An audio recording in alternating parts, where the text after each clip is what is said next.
Kung wala ka pang mga artificial flowers mga lods, eto yung mga flower pool design na tutorial natin na pwede mong gawin sa mga DIY backdrop design natin or sa table skirting.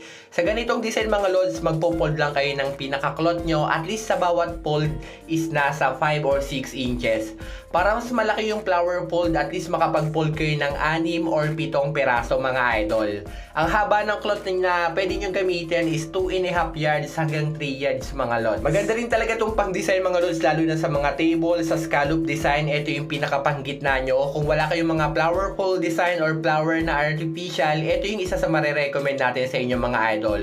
Kung medyo mabilis yung video, pasensya na dahil release video lang to mga lods, medyo mabilis lang po talaga.